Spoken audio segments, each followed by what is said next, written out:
Terima kasih Anda masih bersama kami. Bagi Anda yang baru saja bergabung, kami hadirkan kembali 3 berita utama hari ini. Stabilkan harga beras yang tak kunjung turun. Perum Bulog menyalurkan beras medium ke pasar-pasar di Kota Semarang.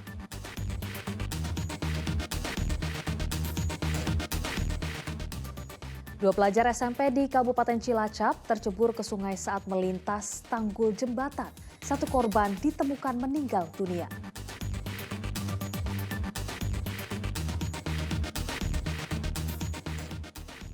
Ragam kemeriahan perayaan Imlek berlangsung di berbagai daerah di Jawa Tengah.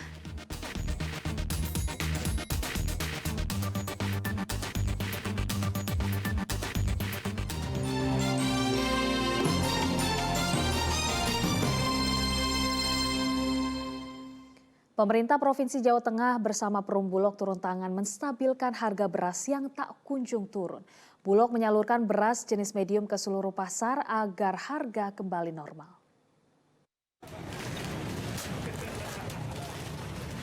Bertepatan dengan perayaan Imlek, Perum Bulog Jawa Tengah bersama Provinsi Jawa Tengah mengambil langkah menstabilkan harga beras. Perum Bulog mendistribusikan beras jenis medium ke seluruh pasar, di antaranya di Pasar Peterongan Kota Semarang. Bulog mendistribusikan beras medium sebanyak 500 ton. Harga beras medium dijual seharga Rp9.450.000 per kilogram. Pasokan beras dari Bulog diharapkan bisa mengatasi kelangkaan beras jenis medium. Kanwil Jawa Tengah melaksanakan SPHP ini di seluruh pasar-pasar yang ada di Jawa Tengah. Di masing-masing pasar kita upayakan minimal 5 titik pengecer yang menjual beras SPHP. Jumlah peterongan berapa Pak jumlah yang digunakan? Untuk peterongan sudah hampir 20 titik di peterongan. Jumlah ini memang supaya berasnya refresh terus. Ini pagi ini sekitar 202 tonan dari per titik minimal 200 ton. Berapa? 500 tonan. Masyarakat tidak nganu dulu, keluh kesah beras kok larang gitu. Harga dari Bulog berapa Bu? 41.500. Terus kita jualnya 47. Itu sangat membantu tidak Bu? Betul sangat membantu. Distribusi beras sekaligus diharapkan bisa menstabilkan kembali harga seluruh jenis beras. Agus Hermanto melaporkan dari Kota Semarang.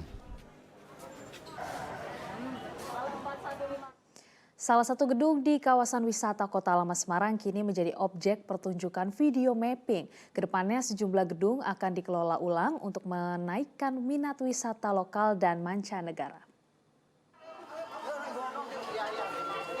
Pertunjukan video mapping berjalan selama 5 menit, menarik minat pengunjung. Efek dari video seolah nyata terjadi di Gedung Jiwasraya. Pertunjukan yang digelar pada Sabtu kemarin ini juga disaksikan Menteri BUMN Erick Thohir. Diketahui 80% gedung di Kota Lama merupakan milik BUMN. Kedepannya sejumlah gedung akan difungsikan sebagai restoran hingga hotel untuk menarik minat wisatawan. Rencana ini disambut baik PLT Wali Kota Semarang. Kota Lama Semarang terdiri dari berbagai bangunan cagar budaya yang perlu dilestarikan dan memerlukan peran serta berbagi pihak. Pengembangan kawasan wisata Kota Lama juga sebagai upaya meneruskan sejarah untuk generasi mendatang. Semarang ini mungkin 80% itu gedung-gedungnya dimiliki BUMN. Contoh yang di belakang ini. Nah, karena itu daripada aset ini diam, justru kita harus kembangkan. Nah, supaya apa tadi? Wilayah yang punya sejarah ini, generasi muda kita bisa belajar kembali dalam sejarah. Ya, jangan hanya jadi pandangan saja. Dan ini mendorongnya apa? Tadi disampaikan Ibu, sudah ada 5,2 juta, dulunya 7,2 juta. Saya yakin mayoritas wisata lokal. Iya, betul. Nah, wisata lokal. Jadi jangan pernah nomor 2 kan bangsa kita sendiri. destinasi wisata yang utuh, karena memang kami pada saat itu agak susah untuk membangunkan BUMN yang ada, tapi gayung bersambut, ada In Journey dan juga ada di dalamnya Sarinah. Apalagi sekarang Pak Erick Thohir hadir di sini, tentu ini menjadi satu semangat untuk menjadi destinasi yang sangat luar. Bingung mencari tempat wisata bersama keluarga, di Kabupaten Klaten terdapat destinasi wisata Munggur Park yang menyajikan beragam wisata anak, mulai dari taman hewan hingga taman bermain.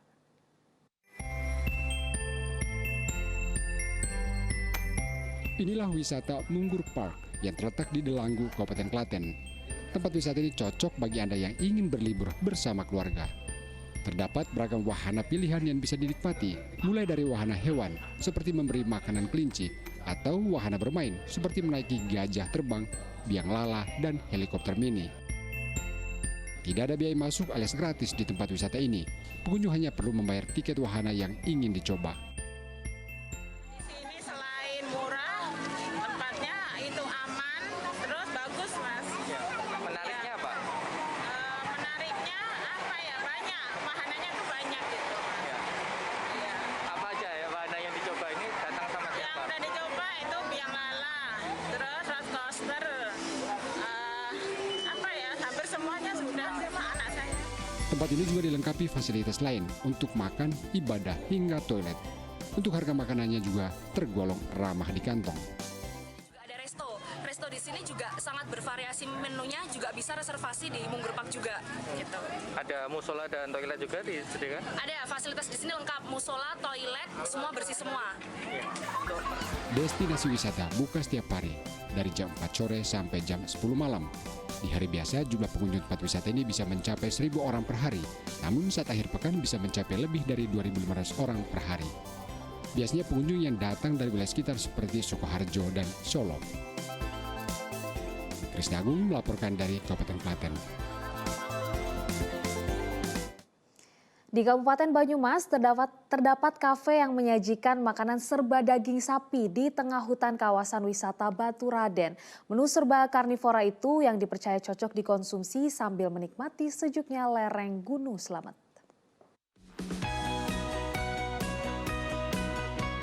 Di tengah sejuknya hutan damar di lereng Gunung Slamet, Kabupaten Banyumas, kita bisa menemukan kafe unik ini. Bertempat di kawasan wisata Baturaden, Purwokerto, kafe ini menyajikan menu makanan dengan olahan daging sapi. Mulai dari burger, stik sapi, sop sapi, hingga mie goreng sapi. Pengunjung juga bisa menyantap hidangan serba sapi di tengah sejuknya hutan. Apalagi banyak spot menarik yang bisa dipilih bagi pengunjung yang datang berpasangan atau bersama keluarga dan kawan. Kebanyakan serba sapi, terus kalau buat minumannya di banyak varian susunya sih, terus cuacanya juga di sini enak, apalagi di sela-sela pohon damar kayak gini, cuacanya pas hujan, cocok banget buat kalian yang mau ke sini bareng sama keluarga, kerabat, sahabat atau Tak heran jika kafe ini dinamai Masapi karena semua menu makanan berbahan dasar daging sapi. Pengelola kafe sengaja fokus pada menu daging sapi sebab cocok untuk menghangatkan nuansa dingin di lereng Gunung Slamet. Kita membuat sebuah konsep yang memang berbeda dari yang lain. Kenapa kita dinamakan Masapi? Masapi memang masakan serba sapi. Jadi kita ada berbagai macam varian pilihan menu dari mulai steak, kemudian sop, mie dan lain sebagainya yang memang bernuansa sapi ya. Untuk harga menu makanan dimulai dari Rp20.000 hingga Rp60.000 per porsinya. Bonus lainnya jika berkunjung ke sini, pengunjung bisa bersuah foto dengan alam hutan damar. Mardianto melaporkan dari Kabupaten Banyumas. Festival yang satu ini bisa menjadi surga bagi para pecinta durian. Di Kabupaten Boyolali ada Festival 1000 Durian yang digelar setiap panen raya tiba. Dengan hanya membayar Rp100.000, Anda bisa menikmati durian sepuasnya. Memasuki masa panen raya, ribuan buah durian lokal dikumpulkan dan ditumpuk di Balai Desa Pentur, Kecamatan Simo, Kabupaten Boyolali. Ya, inilah Festival 1000 Durian Desa Pentur yang menjadi surga bagi para pecinta durian. Sebanyak 1000 durian disiapkan setiap harinya dari 21 hingga 24 Januari 2023. Ada berbagai jenis durian yang dihasilkan dari desa ini, mulai dari durian tembaga, durian montong, hingga durian hitam. Pengunjung cukup membayar tiket masuk Rp100.000 untuk dewasa dan Rp50.000 untuk anak-anak. Setelah itu pengunjung bisa sepuasnya memakan berbagai varian durian yang tersedia. Seru bukan? Nah, kalau ingin menjadikan durian sebagai buah tangan, pengunjung harus mengeluarkan kocek sekitar Rp50 hingga Rp100.000 per buahnya. Ini duriannya alhamdulillah beraneka macam rasanya ya, ada manis, ada yang rasanya legit seperti ketan, terus kulitnya juga tebal, ada juga yang tipis-tipis tapi juga lumayan lah manis. Pokoknya semua rasa ada di sini. Yang manisnya samar sampai yang manis ke pahit. Tapi overall mantap, dan kemasan festival durian ini menurut saya sih menarik. Mendorong UMKM khususnya para petani durian. Dalam festival kali ini ada satu jenis durian yang khas dan menjadi unggulan di Desa Pentur, yakni durian hitam. Buah yang tidak dimiliki daerah lainnya ini dijual per kilogram dari harga Rp150 hingga Rp300.000 per buah. Sini bayar ATM, harga tiket masuk lah istilahnya seperti itu. Bayar Rp100.000. Nanti bisa makan di sana itu sepuasnya. Gitu. Mau kuat 4 biji, 5 biji, monggo kerso seperti itu. Nah, untuk oleh-oleh kita sediakan juga yang istilahnya itu terpisah gitu, bisa dipilih untuk varian harga juga antara 50 sampai 100. Kami mengunggulkan satu jenis durian yang bernama duri hitam, di mana duri hitam ini adalah merupakan jenis durian asli dari nenek moyang yang tumbuh di Desa Pentur kami. Kenapa disebut duri hitam? Karena di sini duri-durinya berwarna hitam. Mayoritas warga Desa Pentur menanam buah durian. Setiap rumah memiliki 5 hingga 10 pohon durian. Dengan total penduduk ada 3.000 keluarga, tak heran saat musim panen tiba bisa mencapai ratusan ribu durian yang dipanen. Kehadiran festival durian pun bisa menjadi dorongan ekonomi bagi petani durian di desa ini. Yulianto melaporkan dari Kabupaten Boyolali. Informasi tadi mengakhiri jumpa kita hari ini. Atas nama rekan yang bertugas, saya Priscilia Claudia mengucapkan terima kasih atas kebersamaan Anda. Selamat beraktivitas dan sampai jumpa.